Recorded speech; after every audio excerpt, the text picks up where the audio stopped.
اعوذ باللہ من الشیطان الرجیم بسم اللہ الرحمن الرحیم وَلْتَكُن مِّنكُمْ أُمَّةٌ يَدْعُونَ إِلَى الْخَيْرِ وَيَأْمُرُونَ بِالْمَعْرُوفِ وَيَنْهَوْنَ عَنِ الْمُنكَرِ وَأُولَئِكَ هُمُ الْمُفْلِحُونَ الحمد لله نحمده ونستعينه ونستغفره ونعوذ بالله من شرور أنفسنا ومن سيئات أعمالنا من يهده الله فلا مضل له ومن يضلل فلا هادي له أشهد أن لا إله إلا الله وحده لا شريك له وأشهد أن محمدا عبده ورسوله أما بعد فإن أصدق الحديث كتاب الله وخير الهدي هدي محمد صلى الله عليه وسلم وشر الأمور محدثاتها وكل محدثة بدعة وكل بدعة ضلالة وكل ضلالة في النار فأعوذ بالله السميع العليم من الشيطان الرجيم من همزه ونفقه ونفثه بسم الله الرحمن الرحيم قاف والقرآن المجيد بل عجبوا أن جاءهم منذر منهم فقال الكافرون هذا شيء عجيب أإذا متنا وكنا ترابا ذلك رجع بعيد وقال تعالى في موضع آخر يا أيها الناس اتقوا ربكم الذي خلقكم من نفس واحدة وخلق منها زوجها وبث منهما رجالا كثيرا ونساء واتقوا الله الذي تسالون به والأرحام إن الله كان عليكم رقيبا وقال تعالى في موضع آخر يا أيها الذين آمنوا اتقوا الله حق تقاته ولا تموتن إلا وأنتم مسلمون وقال تعالى في موضع آخر يا أيها الذين آمنوا اتقوا الله وقولوا قولا سديدا يصلح لكم أعمالكم ويغفر لكم ذنوبكم ومن يطع الله ورسوله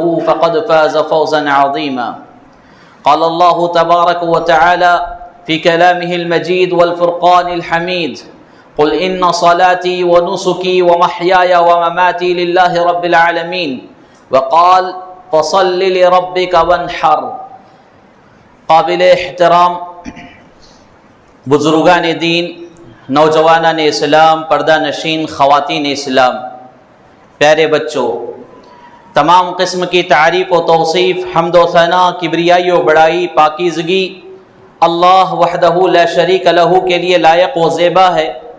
بے شمار درود و سلام نازل ہو سارے انبیاء علیہم الصلاۃ والسلام پر، بالخصوص شفیع المذنبین، خاتم النبیین، سید المرسلین محمد الرسول اللہ صلی اللہ علیہ وسلم پر۔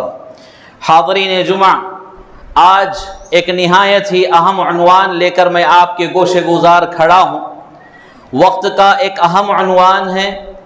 ہم سب بڑے خوش نصیب ہیں کہ عن قریب اللہ رب العالمین کی عطا کردہ عیدوں میں سے ایک عید کو ہم پانے والے ہیں، اور اس عید کی مناسبت سے چند سنتوں کو زندہ رکھنے کا حکم دیا گیا ہے، اور ان سنتوں میں ابراہیم علیہ السلام کی ایک بہت بڑی سنت ہے قربانی، اور اس سنت کا حکم اللہ رب العالمین نے اپنے پیارے نبی محمد الرسول اللہ صلی اللہ علیہ وسلم کو بھی دیا، اور ان کی امت کے لوگوں کو بھی دیا ہے تاکہ اس سنت پر عمل کیا جائے۔ اللہ رب العالمین کا فرمان ہے سورۃ الکوثر کی آیت نمبر 2، فَصَلِّ لِرَبِّكَ وَانْحَرْ، کہ اے محمد صلی اللہ علیہ وسلم اپنے رب کے لیے نماز پڑھو اور اسی کے لیے قربانی کرو۔ اور اسی طرح یہ کہنے کا حکم دیا گیا کہ ان صلاتی ونسکی ومحیایا ومماتی للہ رب العالمین، کہ میری نماز، میری قربانی، میرا جینا اور میرا مرنا سب کا سب اللہ رب العالمین کے لیے ہے۔ اور اسی طرح پیارے رسول صلی اللہ علیہ وسلم کی زندگی میں جب دیکھا جاتا ہے تو آپ اللہ رب العالمین کے اس حکم پر برابر عمل کرنے والے، صحابہ کرام رضوان اللہ علیہم اجمعین کو اس حکم پر عمل کرنے کی تاکید کرنے والے، یہاں تک کہ بعض صحابہ کے پاس قربانی کے لیے جانور نہ بھی ہو تو رسول اللہ صلی اللہ علیہ وسلم نے کئی جانوروں کو صحابہ میں تقسیم کیا تاکہ وہ قربانی کر سکے۔ چنانچہ ایک صحابی رسول صلی اللہ علیہ وسلم ایک شکایت لے کر حاضر ہوئے، اے اللہ کے رسول صلی اللہ علیہ وسلم، آپ نے قربانی کے لیے جانور تو تقسیم کر دیے ہیں لیکن میرے حصے میں ایسا جانور ہے جو عمر کے اعتبار سے کم ہے، ابھی 1 سال اس کا مکمل نہیں ہوا ہے۔ تو رسول اللہ صلی اللہ علیہ وسلم نے اس صحابی کے لیے آسانی کرتے ہوئے فرمایا کہ تم اسی کی قربانی کر لو۔ معلوم یہ ہوتا ہے کہ اس سنت پر عمل کرنے کے لیے خود رسول اللہ صلی اللہ علیہ وسلم بھی پیش تھے اور صحابہ کرام کو بھی برابر تاکید فرمایا کرتے تھے۔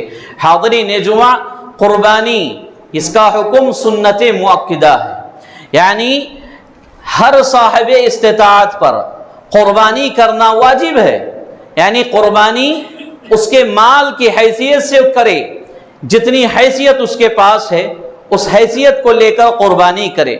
تو یہ قربانی کا حکم معلوم ہونے کے بعد ہمیں مختصراً چند احکام و مسائل اس سے متعلق جاننے ہیں، کیونکہ عام طور پر لوگوں کے درمیان ہر سال کچھ سوالات پیدا ہوتے ہیں، اور افسوس کی بات یہ ہے کہ اس سال جو سوالات ہیں اگلے سال بھی وہی سوالات ہمارے رہتے ہیں۔ یہ بڑا افسوس کا مقام ہے۔ ایک مرتبہ جس سوال کا جواب ہم سن لیتے ہیں، معلوم کر لیتے ہیں، تو پھر اس پر اتنی غفلت برتی جاتی ہے، اتنی سستی برتی جاتی ہے، آئندہ سال وہی سوال ہمارے لیے نیا ہو جاتا ہے۔ لہذا ایسا نہیں ہونا چاہیے۔ تو میں احکام و مسائل جو قربانی سے متعلق ہیں ان میں سے بعض احکام و مسائل آپ کے سامنے رکھنے کی کوشش کروں گا۔ ویسے تو قربانی کے بہت سارے احکام و مسائل ہیں، جیسے جیسے زمانہ بڑھتے جا رہا ہے احکام و مسائل میں بھی کچھ اضافہ ہوتا رہتا ہے، جیسے جدید مسائل، نئی مسائل پیدا ہوتے رہتے ہیں، لیکن جماعتی بھائیوں کے اکثر سوالات کے اعتبار سے جن مسائل کا ہمیں سامنا ہوتا ہے ان مسائل کو زیادہ سے زیادہ آج کے خطبہ جمعہ میں رکھنے کی کوشش کی جائے گی، اور اسی طرح بعض نئے مسائل بھی آپ کے سامنے ہوں گے۔ میں امید کرتا ہوں کہ جو صاحب قربانی دے رہے ہیں اور جو قربانی کی استطاعت نہیں رکھے یعنی قربانی نہیں دے رہے ہیں، دونوں سے میں امید کرتا ہوں کہ آج کا خطبہ غور سے سنیں گے، کیونکہ یہ اس سال نہیں تو آئندہ سال بھی آپ کو کام آنے والی باتیں ہیں، آئندہ سال نہیں زندگی بھر کام آنے والی باتیں ہیں، یعنی ہر سال بقرعید کے موقع پر یہ باتیں آپ کو کام آئیں گی۔ لہذا بہت سارے تفصیل سے احکام و مسائل بیان کرنے کے لیے وقت اجازت نہیں دیتا، ان میں سے چند مسئلے آپ کے سامنے میں رکھنے کی کوشش کروں گا۔ سب سے پہلی بات، اللہ رب العالمین نے ہر امت کے لیے قربانی کا طریقہ بیان کیا ہے، ہر امت کے لیے۔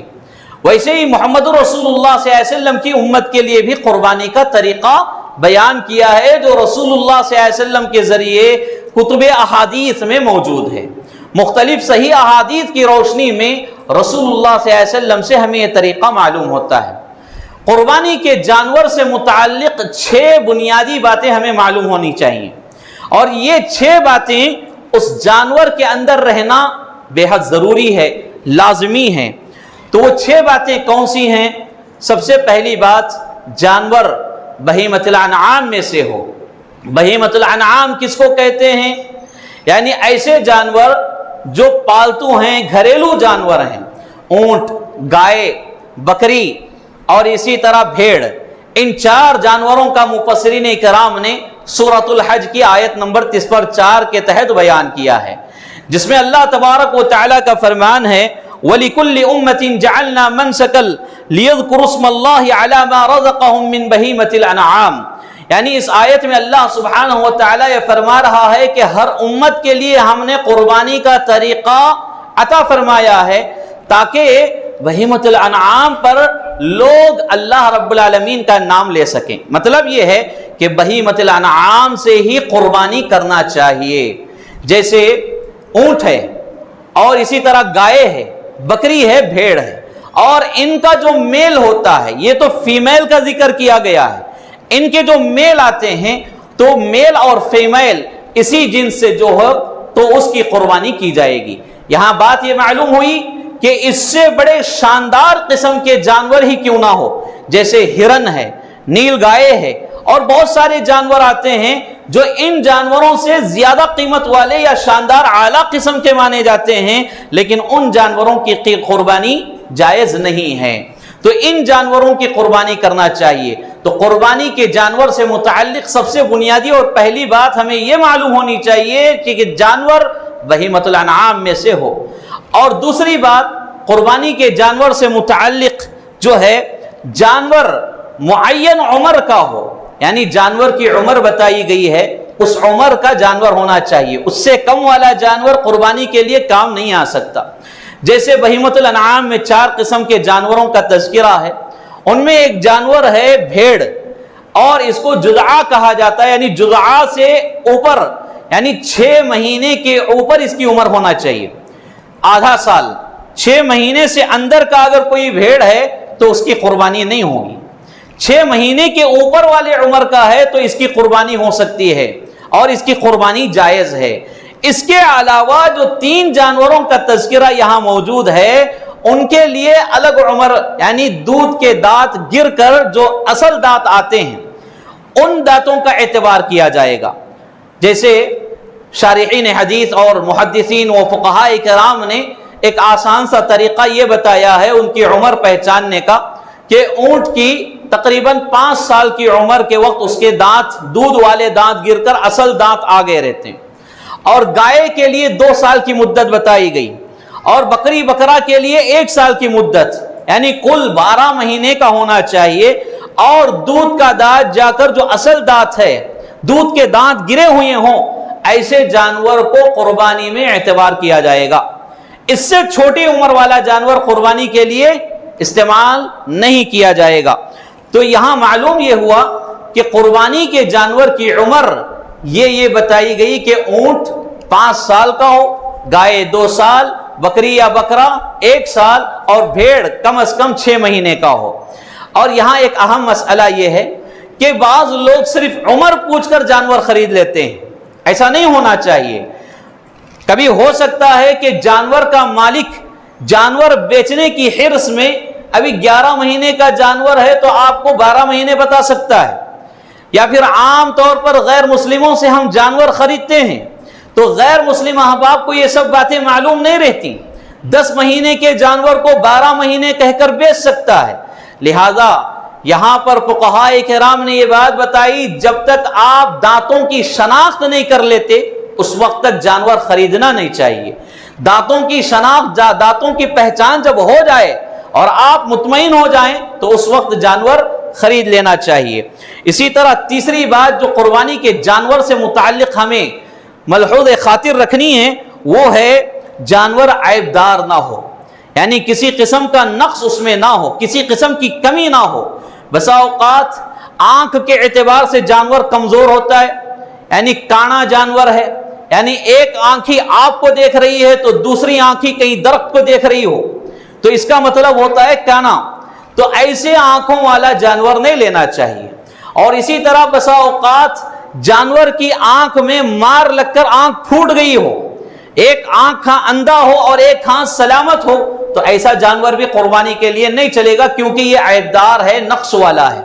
اور اسی طرح پیروں کے اعتبار سے صحیح سالم ہونا چاہیے، جانور لنگڑا نہیں ہونا چاہیے، لنگڑا لولا اس طرح کا جانور قربانی میں کام نہیں آئے گا، تو پیروں کے اعتبار سے بھی وہ اچھا ہو۔ اور اسی طرح جانور صحت کے اعتبار سے پرگوشت ہو، پرمغز ہو، صحت مند ہو، اچھا ہو۔ دبلا پتلا لاغر قسم کا جانور قربانی کے لیے نہیں چلے گا۔ جیسے بعض لوگ اپنے بجٹ کے حساب سے دبلا پتلا جانور سستے میں لینے کی کوشش کرتے ہیں، وہ ایسا رہتا ہے کہ چلنا بھی اس کا مشکل ہوتا ہے، آپ وہاں سے اس کو چلاتے آتے ہیں، اس کے آدھے حصے کا چلن تو آپ چل جاتے ہیں، تو ایسا جانور بھی قربانی کے لیے کام نہیں آتا ہے۔ تو جانور عیبدار نہیں ہونا چاہیے، کان سلامت ہو، یعنی کسی قسم کا کان کٹا ہوا نہ ہو۔ اگر سنگ والا جانور لے رہے ہیں تو سنگیں سلامت ہونی چاہیے، سنگ کٹی ہوئی نہیں ہونی چاہیے۔ ہاں، یہاں پر بعض فقہاء کرام نے ایک مسئلہ یہ بیان کیا ہے کہ اگر فطری طور پر کسی کے سنگ نہ ہو، یا فطری طور پر بعض لوگ کیا کرتے ہیں، بعض علاقوں میں یہ عمل پایا جاتا ہے کہ کچھ تیزاب وغیرہ یا لکوڈ کے ذریعے پیدائشی طور پر جانور کے سنگ آنے سے روک دیا جاتا ہے۔ تو اگر ایسا پیدائشی طور پر کیا گیا ہے تو ایسا جانور قربانی کے لیے چل سکتا ہے، ورنہ پھر اگر اس کے سنگ نکل چکے ہیں، سنگ نکلنے کے بعد اس کے ساتھ کچھ چھیڑ چھاڑ کر کے اس کو توڑا گیا، کاٹا گیا یا کچھ ختم کر دیا گیا تو پھر ایسا جانور نہیں چلے گا۔ پھر بسا اوقات کچھ معاملے میں مجبوری کے تحت کسی کو سنگ کاٹنا پڑ جائے، جیسے بسا اوقات جانور کی سنگ اس طرح آتی ہے کہ اس کے لگنے کی وجہ سے اس کی گردن زخمی ہو سکتی ہے، تو ایسے وقت میں اس کا جو نوکیلا حصہ ہوتا ہے اس کو لوگ کاٹ دیتے ہیں، یعنی جانور کا جو مالک ہوتا ہے اس کو کاٹ دیتا ہے۔ تو ایسے ہلکے کٹے ہوئے سنگ والا جانور جائز ہے، اس کی قربانی کر سکتے ہیں۔ لیکن جو جان بوجھ کر سنگ توڑے گئے ہوں یا اس کے ساتھ چھیڑ چھاڑ کی گئی ہو یا کسی قسم سے کان کا چھیڑ چھاڑ ہوا ہو تو ایسا جانور قربانی کے لیے کام نہیں آتا ہے۔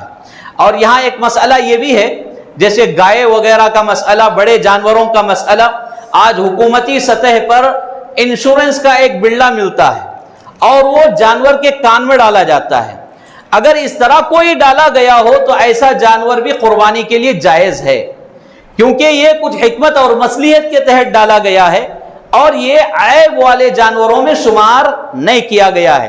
آپ دیکھتے ہوں گے یلو کلر کا ایک قسم کا بلڈا رہتا ہے جانور کے کان میں، تو ایسا اگر ہے تو اس کی قربانی بھی ہو سکتی ہے، اور یہ جدید نئے مسائل میں سے ایک مسئلہ ہے۔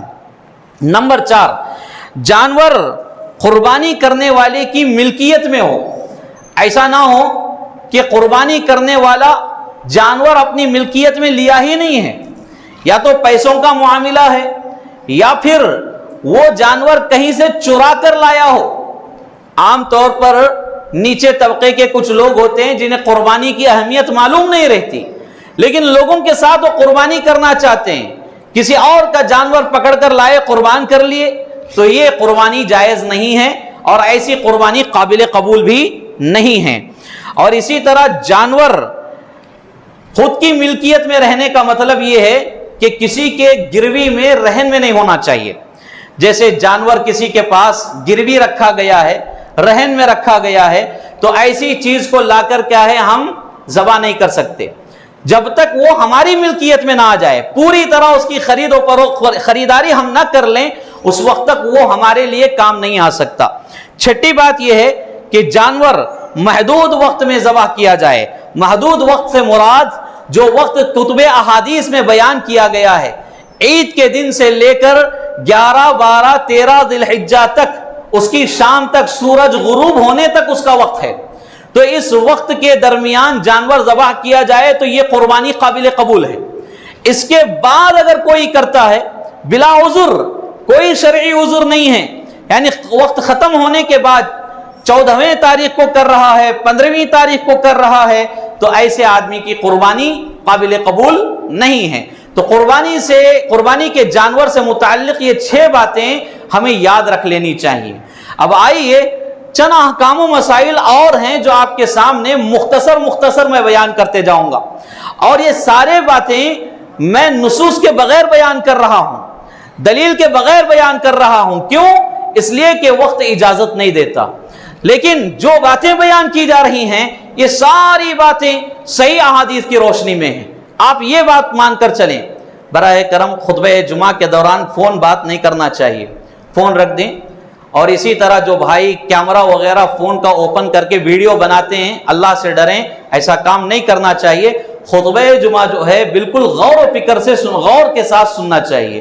درمیان میں فون اٹھا کر بات کر رہے ہیں، کسی سے سلام کر کے خیریت مل رہے ہیں، کسی سے گلے مل رہے ہیں، یہ ساری چیزیں جائز نہیں ہیں، اس کو خاص آپ اپنے ذہن میں رکھیں۔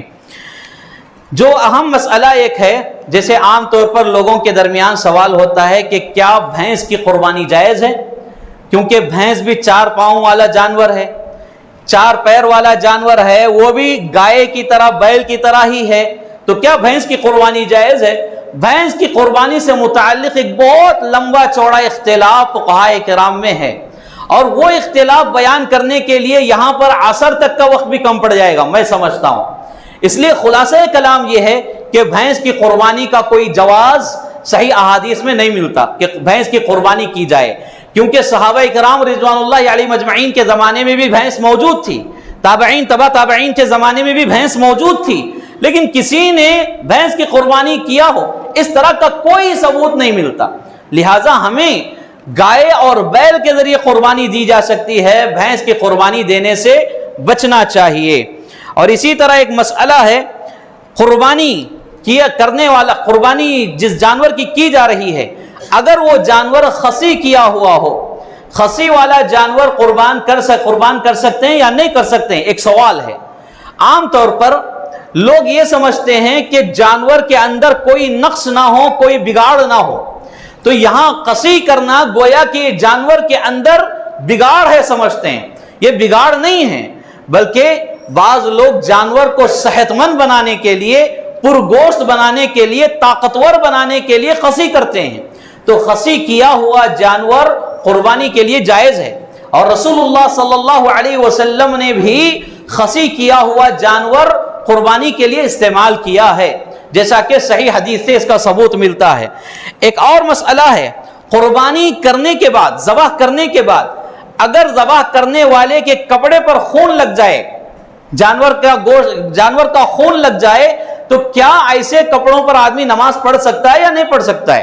جیسا کہ عام طور پر یہ مسئلہ پیش آتا ہے، یعنی ایک آدمی محلے میں معتبر آدمی رہتا ہے، نمازی آدمی رہتا ہے، لوگ چاہتے ہیں کہ وہی ہمارے جانور کی قربانی کرے، یعنی ہمارے جانور کو وہی ذبح کرے، تو اب یہ ساروں کے جانور ذبح کرتے کرتے ظہر کا وقت ہو جاتا ہے، تو اب نماز کا معاملہ ہے، تو پھر اس کے کپڑوں پر خون کے چھینٹے پڑے ہوں، خون لگا ہوا ہو، تو ایسا آدمی نماز ادا کر سکتا ہے، کیونکہ لوگ یہ سمجھتے ہیں کہ جانور سے جو خون نکل رہا ہے، بعض لوگوں کا عقیدہ میں یہاں ایک بیان کرنا چاہتا ہوں، جو جدید مسائل میں سے ایک مسئلہ ہے، لوگ یہ عقیدہ رکھے ہوئے ہیں کہ جانور کو جب ذبح کیا جاتا ہے تو اس سے جو خون بہتا ہے، اس خون میں قربانی کرنے والے کے گناہ بہ جاتے ہیں، اور وہ خون اگر کسی کو لگ جاتا ہے تو وہ گنہگار ہو جاتا ہے، نعوذ باللہ۔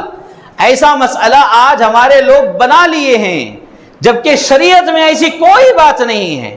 یہ جہاں تک ہمارے مذہب میں، ہمارے دین میں نئے نئے رسم و رواج لوگ پیدا کرتے جا رہے ہیں، ان میں سے ایک نیا مسئلہ یہ پیدا کر لیے ہیں کہ جانور کا خون اگر لگ جائے تو قربانی کرنے والے کے گناہ اسے لگ جائیں گے، نعوذ باللہ۔ یہ جہالت کی انتہا ہے، ایسی کوئی بات نہیں ہے۔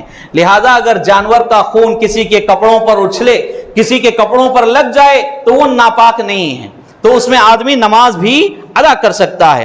اور اسی طرح خریدے ہوئے جانور کو پھر بیچنا کیسا ہے؟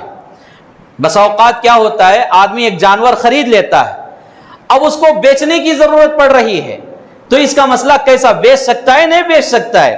تو یہاں ایک مسئلہ سمجھنا ہے کہ آدمی اگر قربانی کے ارادے سے جانور خرید لے، درمیان میں ارادہ اس کا کیا ہے، باطل ہو جائے، ارادہ ختم ہو جائے کہ بھائی کیا قربانی کریں گے، چھوڑو، تو اس طرح ارادہ کر کے آدمی جانور پھر بیچنا چاہ رہا ہے تو یہ جائز نہیں ہے، کیونکہ اب وہ جانور اللہ رب العالمین کے لیے ہبہ ہے، اللہ رب العالمین کے لیے آپ نے نکالا ہے، تو وہ اللہ رب العالمین کا ہے، آپ اس کو بیچ نہیں سکتے۔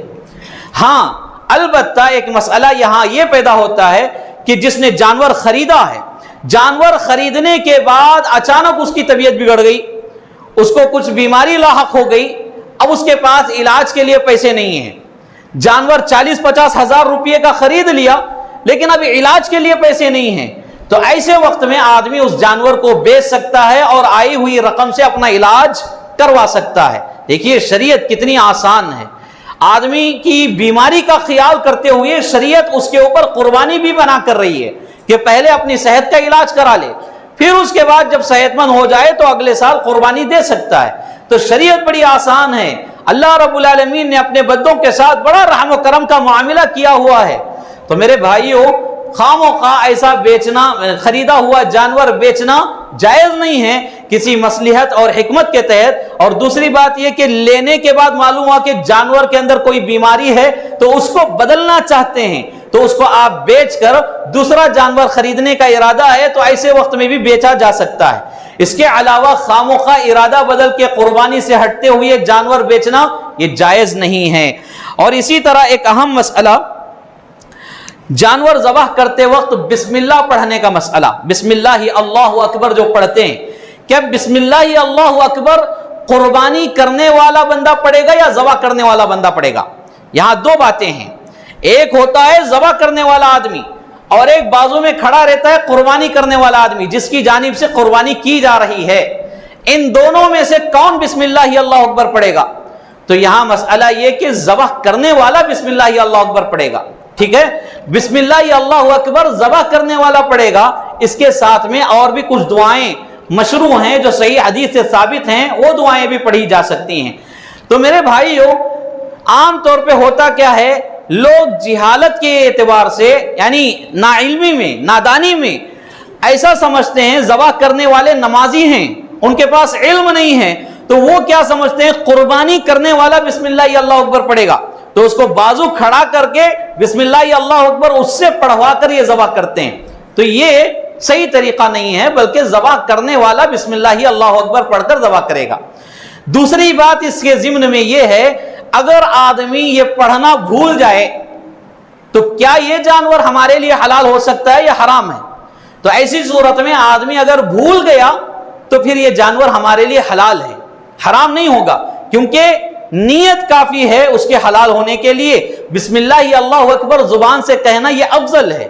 اگر کوئی آدمی بھول جاتا ہے تو یہ اس کے لیے وہ گناہ نہیں ہوگا، معاف ہوگا. جیسے آدمی بھول کر کوئی غلطی کر لے، یعنی روزے کی حالت میں بھول کر کچھ کھا لے، اس کا روزہ سلامت رہتا ہے، اس کا روزہ ٹوٹتا نہیں ہے، فاسد نہیں ہوتا ہے. تو پھر ایسے ہی بسم اللہ اللہ اکبر اگر کوئی بھول جائے تو اس کی قربانی جائز ہے، اس کی قربانی ہو جائے گی، اور اسی طرح وہ جانور ان کے لیے حلال ہو جائے گا. بسم اللہ اللہ اکبر سے متعلق ایک اور اہم تیسری بات یہ ہے کہ لوگ اس کے ساتھ میں طرح طرح کے الفاظ اور کہتے ہیں جو کہ حدیث سے ثابت نہیں ہیں. جیسے ہمارے گھروں میں بڑے لوگ ہیں، یعنی گھر والوں کے نام کے ساتھ ساتھ فلاں پیر کی طرف سے، فلاں ولی کی طرف سے، دستگیر کی طرف سے، خواجہ نواز کی طرف سے، غریب نواز کی طرف سے، بندے نواز کی طرف سے، یہ سارے نام بیان کر کے قربانی کی جاتی ہے جو کہ حدیث سے جائز نہیں ہے، ثابت نہیں ہے. تو اس طرح نہیں کرنا چاہیے. احادیث میں جو صحیح طریقہ ہے اسی طریقے پر آپ جانور ذبح کریں تو یہ قابل قبول ہے. اور اسی طرح حمل والے جانور کا حکم کیا ہے؟ یعنی ایسا جانور خریدے ہیں، گائے ہے، بکری ہے یا پھر اونٹنی ہے، ایسا جانور ہے جس کے پیٹ میں حمل ہے، تو پھر ایسی صورت میں ہم کیا کریں گے؟ اس کی قربانی بھی جائز ہے. لوگ یہ سمجھتے ہیں کہ پیٹ میں ہے سو بچے کے اوپر ظلم ہوتا، قربانی نہیں کرنا، روک کر رکھ دیتے ہیں. نہیں، رسول اللہ صلی اللہ علیہ وسلم کے زمانے میں ایسے جانوروں کی قربانی کی گئی ہے. اور پیٹ میں موجود جو بچہ ہے جانور کا، اسے جنین کہا جاتا ہے، اور احادیث کے کتب میں اس کی بڑی تفصیل بھی موجود ہے. اور اس جانور کو ذبح کرنے سے وہ بچہ بھی حلال ہو جاتا ہے، اس کا ذبیحہ بھی یعنی ہو جاتا ہے، ماں کے ذبح کرنے سے اس بچے کا بھی ذبیحہ ہو جاتا ہے. تو ایسے جانور کی بھی قربانی کی جا سکتی ہے. البتہ ایک مسئلہ یہاں یہ ہے، آپ خریدتے وقت آپ کو معلوم ہو کہ یہ جانور حمل سے ہے، تو ایسی صورت میں ایسے جانور سے بچیں. بچنے کا مطلب قرآن اور حدیث میں اس میں ممانعت نہیں ہے، بلکہ حکمتاً مصلحتاً کہ آگے ہو سکتا ہے کہ اس کی نسل سے اور نسل بڑھے اور وہ ہمارے لیے کام آئے. تو اس سے اگر کوئی آدمی احتیاطی طور پر رکتا ہے، اس کی جگہ دوسرا جانور خریدتا ہے تو کوئی مسئلہ نہیں ہے. لیکن خریدنے کے بعد معلوم ہو یا ذبح کرنے کے بعد معلوم ہو کہ یہ حاملہ ہے تو ایسی صورت میں کوئی گناہ نہیں ہوگا اور وہ قربانی قابل قبول ہوگی. اسی طرح جانور میں شرکت کا مسئلہ، بکرا یا بکری اس طرح کی جو جانور ذبح کر رہے ہیں اس میں کوئی حصہ نہیں ہے. البتہ گائے بیل میں 7 حصے تک کیے جا سکتے ہیں. جیسے جابر بن عبداللہ رضی اللہ تعالیٰ عنہ سے صحیح مسلم کی ایک روایت ملتی ہے کہ رسول اللہ صلی اللہ علیہ وسلم کے ساتھ ہم حج کے موقع پر تھے اور ایک ایک گائے میں یا ایک ایک اونٹ میں 7 لوگوں کے حصے لگائے گئے تھے. 7 افراد کی جانب سے ایک اونٹ یا ایک گائے ذبح کیا جا رہا تھا، ذبح کی جا رہی تھی. تو اس حدیث سے معلوم ہوتا ہے کہ اونٹ اور گائے میں 7 حصوں تک شرکت کی جا سکتی ہے. اور اسی طرح قربانی کتنے دنوں تک کی جا سکتی ہے؟ قربانی کے کل 4 دن ہیں، عید کا دن ملا کر، یعنی 10 ذی الحجہ کو ہماری عید ہوتی ہے تو عید الاضحیٰ جس کو یوم النحر کہا گیا ہے، اس کو ملا کر 11، 12، 13ویں ذی الحجہ کے شام سورج غروب ہونے تک اس کا وقت ہے. تو کل 4 دن قربانی کے شریعت میں موجود ہیں. اور اسی طرح ذبح کرنے کے مختصر آداب آپ جان لیں، کیونکہ بسا اوقات ہمیں ذبح کرنے کی ضرورت پڑے، اور افضل یہ ہے کہ آدمی جو قربانی کرنے والا ہے وہی خود ذبح کرے. یہ افضل طریقہ ہے ذبح کرنے کا. تو اس کے کچھ آداب ہیں، جیسے جانور ذبح کرنے والا عاقل، عقل مند، بالغ، مسلمان ہو، اور جانور کو ذبح کرنے کی جگہ گھسیٹ کر نہ لائے بلکہ آرام سے اطمینان سے اس کو لے کر آئے. بعض لوگ بے رحمی کرتے ہوئے جانور کو گھسیٹ کر لے آتے ہیں، اور بعض لوگ 2، 3، 4، 5 کچھ زیادہ قربانیاں کرنے والے ہیں. جیسے حصوں کا مسئلہ ہے کہ حصے بنا کر دینے والے مدرسے کی جانب سے وغیرہ وغیرہ، ان لوگوں کو خاص اس بات پر خیال کرنا ہے کہ ایک جانور کے سامنے دوسرے جانور کو ذبح نہ کرے، کیونکہ اس کی آنکھوں کے سامنے جب جانور کو ذبح کیا جاتا ہے تو اس کو بڑی تکلیف ہوتی ہے. اور یہاں ہمارے مٹن مارکیٹ میں آپ دیکھو قصائیوں پر اللہ رحم فرمائے، ایسے سخت دل لوگ ہوتے ہیں کہ ابھی ایک بکرا ذبح کیا گیا ہے، اس کے سامنے دوسرے کی کھال اتاری جا رہی ہے اور تیسرے کو گھسیٹ کر لایا جا رہا ہے. تو یہ ظلم جانوروں کے ساتھ نہیں کرنا چاہیے. شریعت نے اس کو منع فرمایا ہے، حرام بتایا ہے، لہذا ایسا نہیں کرنا چاہیے. یہاں تک کہ مرغیوں کا بھی مسئلہ لے لیں. مرغی بھی ایک جانور ہے، جبکہ اس کی قربانی نہیں کی جا سکتی، لیکن مرغی ذبح کرنے والے جو چکن کا کاروبار کرنے والے ہیں ان لوگوں کو بھی اس بات کا خیال رکھنا ہے کہ ایک زندہ مرغی کے سامنے دوسری مرغی کو ذبح نہ کرے. ہمارے پاس اس کا اہتمام نہیں ہوتا ہے، اتنی سنگ دلی اللہ رب العالمین نے نہیں بتایا ہے. خاص کر کے یہاں جو قصاب قسم کے لوگ بیٹھے ہیں جن کا پیشہ قریشی والا قصائی والا پیشہ ہے، یا پھر جن کے ماتحت اس طرح کی دکانیں چلتی ہیں، یا پھر جن کے دوست و احباب اس میدان سے تعلق رکھتے ہیں، ہم سب کی ذمہ داری بنتی ہے اس کی اصلاح فرما لیں.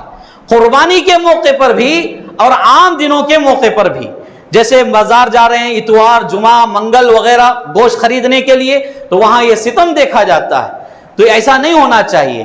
تیسرا ادب یہ ہے کہ جانور کی آنکھوں کے سامنے چھری تیز نہ کی جائے، بلکہ پہلے ہی اس کی تیاری کر لیں اور چھری بالکل تیز کر لی جائے، اور جانور کو قبلہ رخ کیا جائے جیسا کہ حدیث سے ثابت ہے. اور جانور کے منہ میں ذبح کرنے سے پہلے پانی ڈالا جائے، یہ بھی ثابت ہے صحیح مسلم کی حدیث سے. اور اونٹ کے علاوہ ان 2 باقی قسم کے جو جانور ہیں ان کو لٹا کر ہم ذبح کریں گے. اونٹ کو لٹا کر کرنے کا نہیں، بلکہ اس کو کھڑا کر کے اس کو نہر کیا جائے گا، اور اس کو لٹانے کے لیے پھر کافی مشکلیں ہو سکتی ہیں.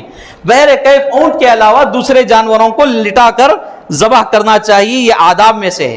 اور ایک ادب یہ ہے کہ ذبح کرنے سے پہلے دعا کا اہتمام کر لیں. قربانی جب کر رہے ہیں آپ دعاؤں کا اہتمام کریں. خاص کر کے بعض لوگ اس کا اہتمام نہیں کرتے، بھول جانا الگ ہے، لیکن جان بوجھ کر لوگ اہتمام نہیں کرتے. بھائی دل کا ارادہ ہے نہیں، نیت کر لی ہے نہیں، کافی ہے. نہیں میرے بھائیو، رسول اللہ صلی اللہ علیہ وسلم نے نیت کے ساتھ دعاؤں کا بھی اہتمام کیا ہے. لہذا دعائیں پڑھیں، انی وجہت وجہی للذی، دعا پڑھیں. اس کے بعد ان صلاتی ونسکی ومحیای ومماتی للہ رب العالمین لا شریک لہ وبذالک امرت وانا اول المسلمین.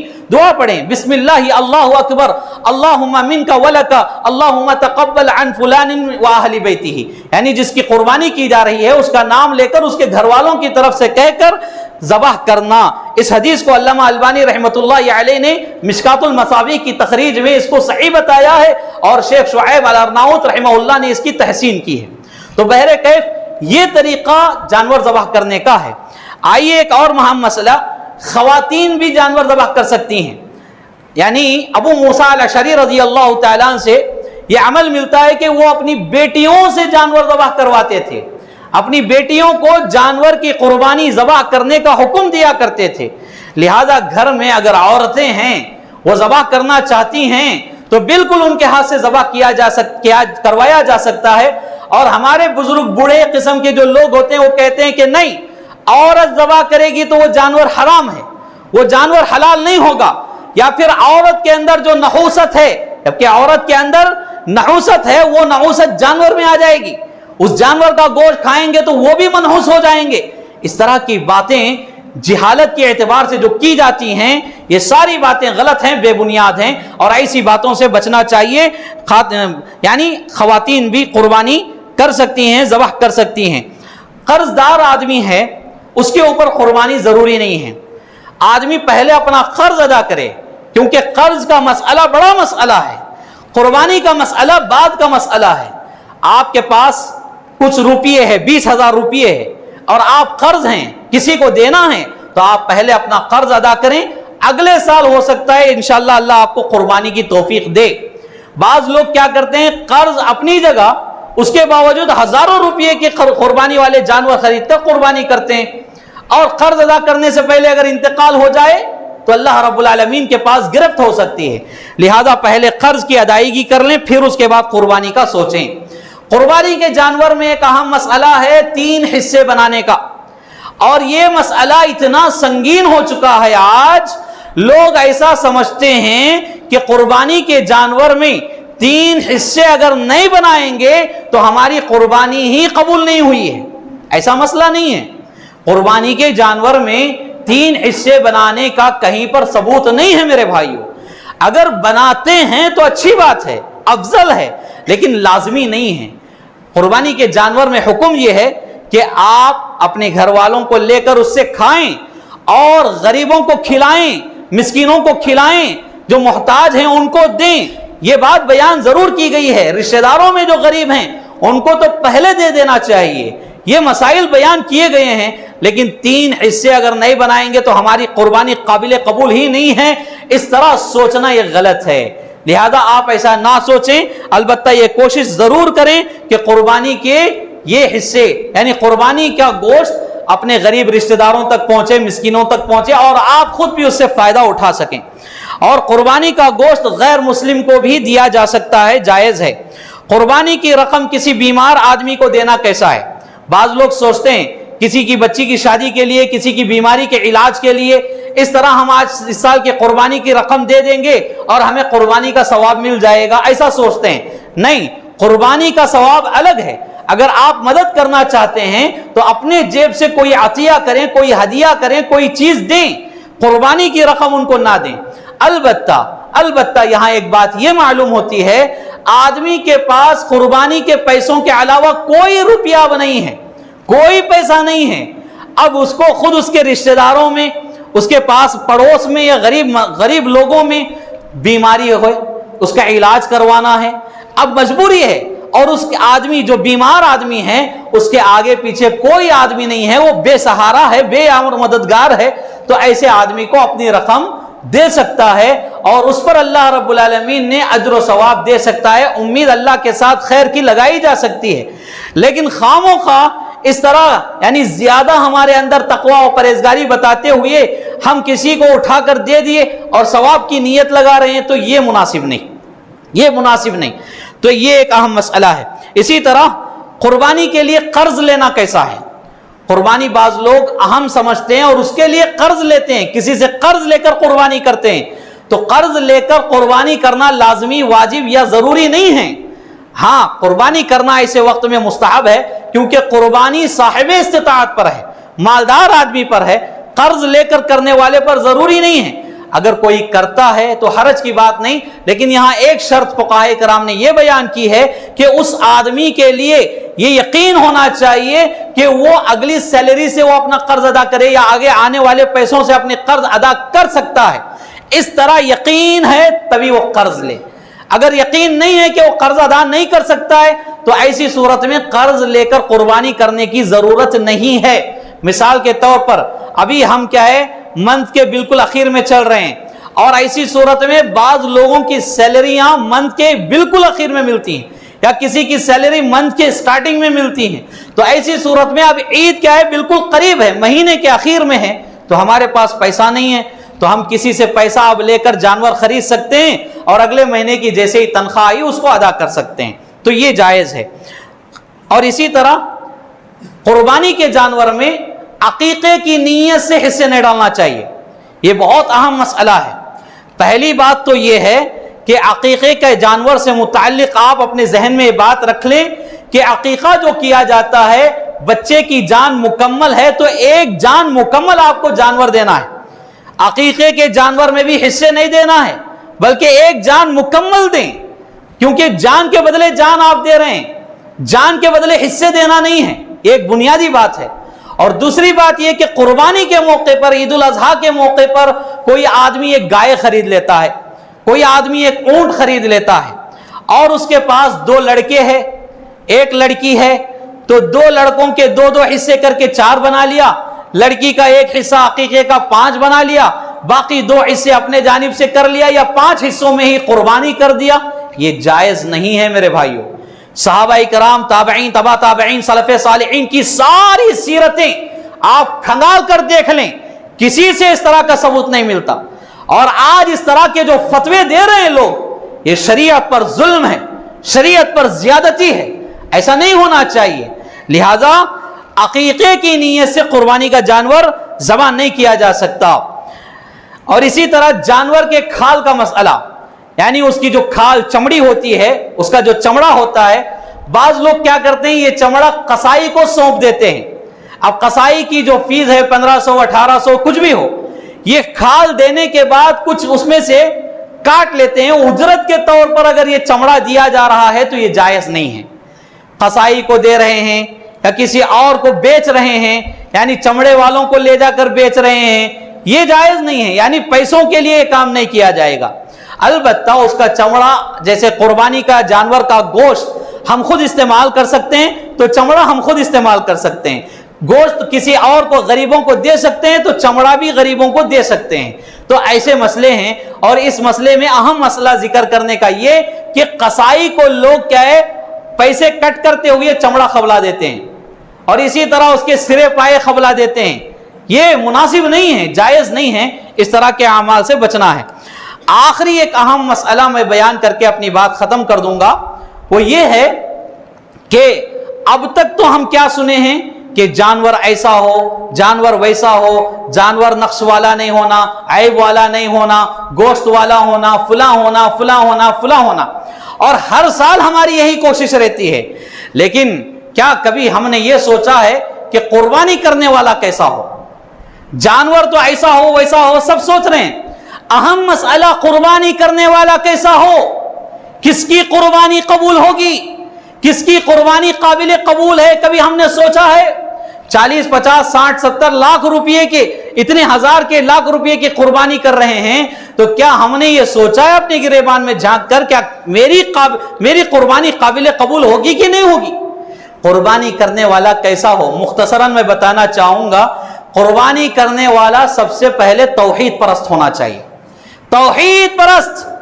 اگر مشرک ہے، کروڑوں روپیوں کی قربانی بھی کر لے، اس کی قربانی قابل قبول نہیں ہے، کیونکہ اللہ تبارک و تعالی فرما رہا ہے وَلَوْ أَشْرَكُوا لَحَبِطَ عَنْهُمْ مَا كَانُوا يَعْمَلُونَ۔